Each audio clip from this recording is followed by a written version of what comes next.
Writer's Block, Part 1, Deadline, Chapters 2 and 3. Find the novel on Amazon.com. Link in the notes. Chapter 2. As usual, the sun beams through the bedroom window. Every morning I ask myself why I choose to sleep in this room. The master bedroom's window faces the south and stays pleasantly dark until around 11 a.m. I am still fully dressed and laying on top of the covers. This happens far too often lately, but I can't help it. I think I might change clothes today. The shower is hot and the water cascading down my back does wonders for loosening the knots that once were taut muscles. I shampoo my hair and even consider shaving. Nah, it'll wait for another day. The shower loosens me up and I feel good.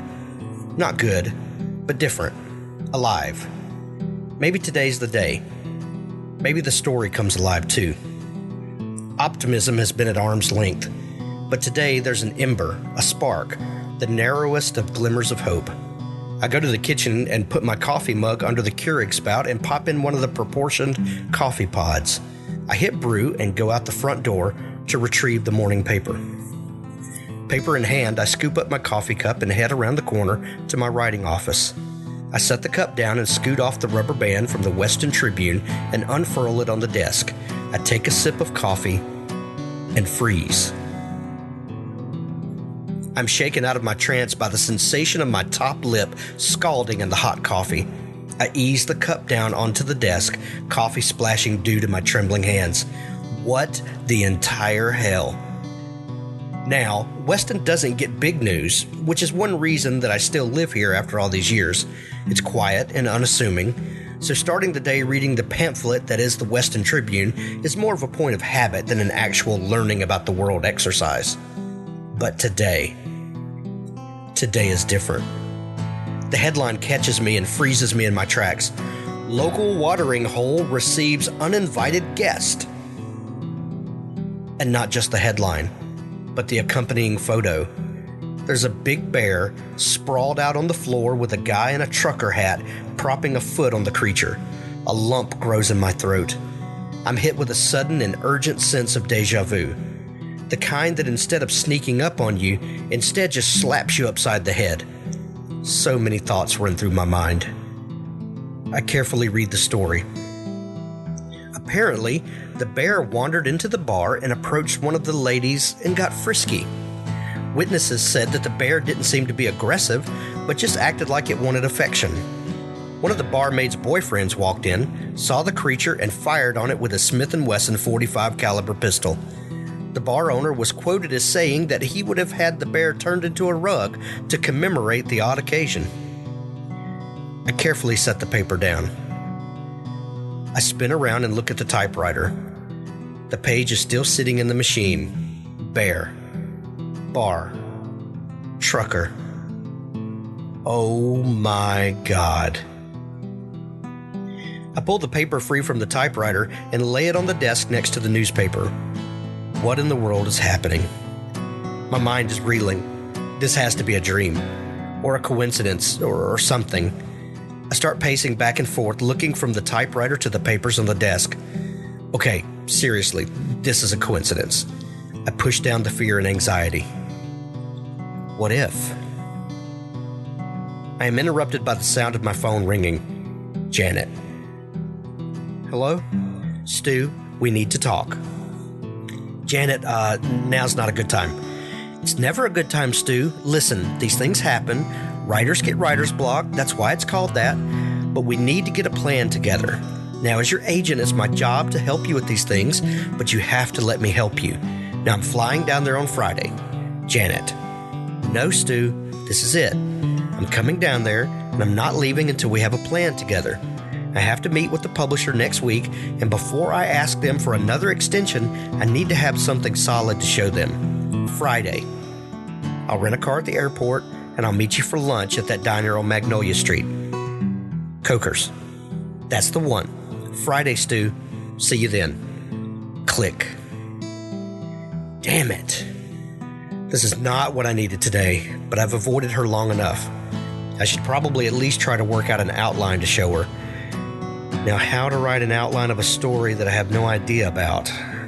That's always the problem. I look back at the papers on the desk. I sit down and fire up the computer, and while it boots, I compare the typewritten page with the newspaper. I have to know. I read below the fold of the front page. Weston Raiders suffered defeat at the hands of Mobile Barons. I skim the story. The Raiders are in the middle of a slight slump that has lasted for the better part of 7 years. Each week is going to be better. At least that's what the locals say. We have good players, really talented guys, but we are our own worst enemies. The story tells about the numerous errors that were made in the infield and how Ricky Butler, the pitcher, just couldn't seem to throw a pitch across the plate to save his life. Coach Edmondson pulled Butler from the mound after only 2 innings, and the rest of the night he exhausted the entire pitching staff in an effort to get a decent pitch to the batters.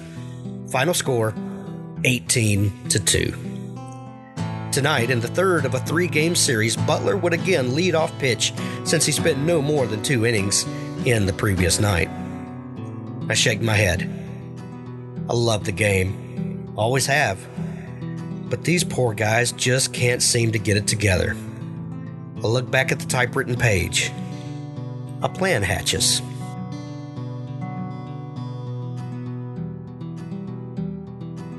Chapter 3. I pull a clean sheet of paper from the ream in the top desk drawer and slide my chair over to the typewriter. I roll the paper in and switch on the power. The familiar vibration and hum emanate from the contraption, and I feel a giddiness rise up in me. I fix an image in my head and start to hit keys. I immediately appreciate the weight that the keys seem to have. I've spent the better part of my adult life writing books on either a desktop PC or a laptop. The desktop is a little better. At least you get a keyboard that resembles the old style. But the laptop is hopeless. The keyboard is flat and the keys are lightweight. And typing on it always feels like the thing is about to fly apart at any given moment. But this thing has weight, and the keys strike with power. The tactile feedback alone is enough to make you feel like Hemingway. Okay, I'm delving into hyperbole, but damn it, I'm a writer. That's what I do. As the keys buzz and smack at my fingers, a scenario forms in my head. The words flow like water. Last night, the unthinkable happened. The Weston Raiders broke a 7-year losing streak in an upset some people are calling miraculous. Number 7, Ricky Butler, pitched a no-hitter, shut out in the final game of the series with the Mobile Barons. While the superb pitching of Butler left little for the other 8 members of the team, they more than made up for their boredom with their bats. One after another, the Raiders pelted the ball into the deep outfield. Home runs were scored by Rodriguez, Schuler, Evan, and Trunk. Trunk's home run was with bases loaded. The crowd was raucous in Anderson Field, and the crowd spent most of the game on their feet cheering with abandon. I'd like to think that Ricky Butler will never have to buy himself a beer again in the town of Weston. I sit back with satisfaction and beam at my paper. Now, if there's anything to this thing I wrote, or to the typewriter, or whatever it is, then this level of specificity will lay it to rest. Besides, this is a story I will never get to read in the Tribune, so at least I have the satisfaction of seeing it somewhere. I stand up and smile. I think it's time to take Rolo for a walk. I rouse the beast from his perch on the big fluffy pillow. I click the clasp on the leash and his ears perk up. So predictable. Come on, boy. Rolo lumbers off the pillow and stretches. I'm sure if he could talk, he would thank me for my undying service to him and probably request a steak. But since he can't, he just wags his little nub of a tail. We hit the sidewalk and hurry past our block in the glare of Mrs. Epstein. As we clear the street, I am in a remarkably spry mood. Let's take the long way around today, Rolo.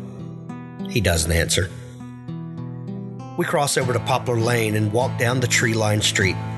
It's a warm day, but not unbearably hot, which is a surprise for mid-June. We stroll along and have to stop because a minivan is turning into a driveway ahead of us. I pull Rolo close to me and we wait as the van pulls into the driveway. I tip the bill of my Raiders baseball cap to the lady driving, and she nods in response. I can see a little girl in the back. She's smiling at Rolo. The driver gets out and opens the sliding side door. I can see the little girl's beaming face, and Rolo senses that she is enamored with him. As the door opens, the little girl waves at the dog, and it's then that I can see the cannula in her nose and the air tank beside her on the seat. My heart breaks in an instant. The little girl squeals and waves to Rolo. Her mother smiles at me and the dog. "Can I pet the dog, Mama?" the little girl asks her mother. "Honey, we don't want to bother this man." I walk toward them, and Rolo senses a kindred spirit. The little girl bounds out of her car seat, tethered to the air tank. Her mother sets the tank on the ground and helps untangle the girl so that she can be free of the vehicle. I walk Rolo over to her. The girl sits on the ground, and Rolo sidles up next to her and pants. The two bond like old friends. "Are you sure it's okay?" the woman asks. "Of course, no problem at all," I reply. "Thank you." "Ashley, you be a good girl now." "I will, Mama." The woman walks the few steps to the end of the drive and gets a stack of envelopes from the mailbox. As she pulls them out, I can see defeat spreading over her face. She comes to stand next to her daughter and my dog, and I can see the faintest glimmer of happiness spread across her face. "What's his name?" the woman asks. "Rolo. When I got him, it just kind of fit." The little girl laughs and tussles Rolo's ears. He pants and wags his nub. The lady smiles. I'm sorry, I should have introduced myself," I say. "Oh, I know who you are. You're Stu Remington, the author." "Please, my friends call me Stu," I said with an exaggerated bow and flourish. "My noble hound and I are at your service." "I've read all your books. I knew you lived around here somewhere, but I didn't know we lived close enough to bump into you." "I don't normally venture out this far, but today felt like a good day." I smile. She looks at me and gives me a sad smile. Living in a town this small has never been easy, and the tabloids haven't helped. I can't tell if her look is sympathy about Audrey, her disgust with my books, or disappointment at my inability to finish what I started. "I'm Debbie, and this is Ashley," she says, extending a hand. "It's a pleasure to meet you both," I say. "We've had a very busy day, Ashley. You need to get inside and rest. The chemo takes a lot out of you." "I know, Mama. Mister, thanks for letting Rolo come by. Will you bring him over again?" the little girl asks. "Oh, we don't want to bother Mr. Remington." "It's no bother at all. I'll tell you what. I'll bring Rolo back through the neighborhood, and if I see you, we will stop. If it's okay with your Mama." I smile at her. Her mother nods and wipes a tear from the corner of her eye. "Sure, honey. Mr. Remington, it was very nice to meet you." "And you, ma'am." I tug Rolo's leash, and off the street we go. I look over my shoulder to see Debbie scooping Ashley up and carry her inside. Ashley waves to us as we go.